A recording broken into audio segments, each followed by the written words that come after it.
Hi friends, welcome to the channel. Friends, మీరు passport apply చేసిన తర్వాత, పేమెంట్ చేసిన తర్వాత మీ పేమెంట్ అనేది పెండింగ్ పడిందా? So, no problem. మీరేం చేస్తారంటే, ఫస్ట్ ఇక్కడ మీరు పాస్‌పోర్ట్ సేవ అని ఎంటర్ చేయండి. ఎంటర్ చేసిన తర్వాత ఇక్కడ చూడండి, ఫస్ట్ లింక్ అనేది ఇక్కడ డిస్‌ప్లే అవుతుంది. ఈ లింక్‌ని క్లిక్ చేయండి. సో, ఈ లింక్‌ని క్లిక్ చేసిన తర్వాత మీరు ఇక్కడ పాస్‌పోర్ట్ సేవ అఫీషియల్ సైట్‌కి అనేది మీరు రీడైరెక్ట్ అవుతారు. సో, రీడైరెక్ట్ అయిన తర్వాత ఇక్కడ ఎగ్జిస్టింగ్ యూజర్ లాగిన్ అనేది క్లిక్ చేయండి. నెక్స్ట్ ఈ లాగిన్ పేజ్కి రీడైరెక్ట్ అవుతారు. ఇక్కడ మీ ఈమెయిల్ ఎంటర్ చేయండి. నెక్స్ట్ కంటిన్యూ క్లిక్ చేయండి. ఇక్కడ మీ పాస్వర్డ్ ఎంటర్ చేయండి.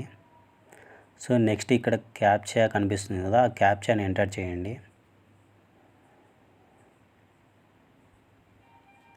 క్యాప్చాని ఎంటర్ చేసిన తర్వాత లాగిన్ బటన్ క్లిక్ చేయండి. సో ఇక్కడ మీకు కొన్ని డీటెయిల్స్ వస్తాయి. Left side first link click చేయండి. ఇక్కడ మీ అప్లికేషన్ సెలెక్ట్ చేయండి. Next payment and appointment click చేయండి.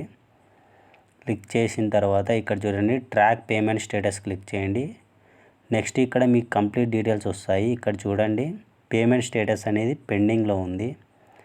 సో దాని పక్కనే ఒకటి బ్లూ కలర్ లింక్ ఉంది కదా, అది క్లిక్ చేయండి. అది క్లిక్ చేస్తే ఆటోమేటిక్గా మీ పేమెంట్ అనేది సక్సెస్ అవుతుంది.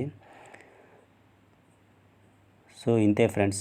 ఐ హోప్ ఈ వీడియో మీకు నచ్చింది అనుకుంటున్నాను. ఈ వీడియో మీకు నచ్చినట్లయితే లైక్ చేయండి, షేర్ చేయండి, సబ్స్క్రైబ్ చేయండి. Thank you friends.